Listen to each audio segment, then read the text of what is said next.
This week's movies: The Hunting Ground, Maps to the Stars, and 71.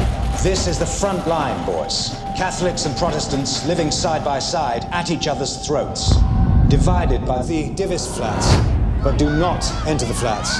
They become very dangerous. 71 is the story of a British soldier behind enemy lines during the Troubles in Northern Ireland. In her review, Manohla Dargis writes, 71 is an excitingly jumpy, finely calibrated chase movie that goes from 0 to 100 in the blink of an eye.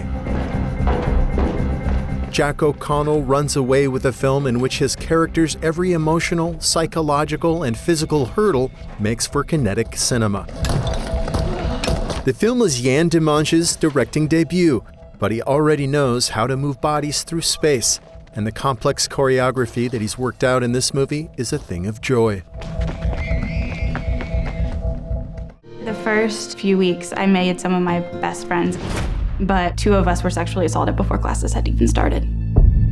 The Hunting Ground is a documentary about rape and sexual assault on American college campuses.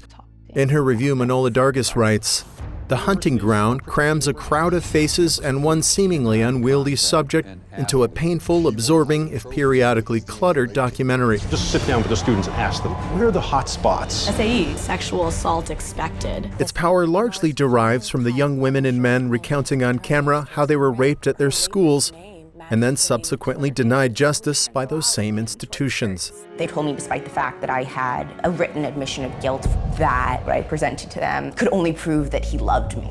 Their stories make this imperfect movie a must-see work of cine activism, one that should be seen by anyone headed to college. These students went from sexual assault victims to survivors and now activists. Your mother, of course, was Clarice Taggart, the wonderful actress who died tragically in a fire. What is it like starring in a remake of a movie and essentially playing your mother? Scary. Maps to the Stars is a satirical drama in which a Hollywood family deals with a dark and complicated past.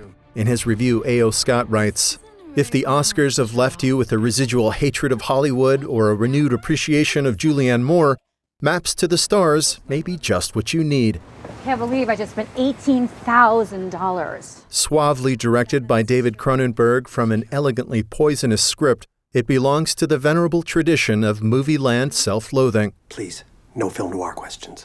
It's a little too chilly and in some places too easy, but you may find yourself drawn back to it and retracing its route from the familiar to the uncanny, from entertainment to revulsion, and from dream to nightmare. Now the whole world will know.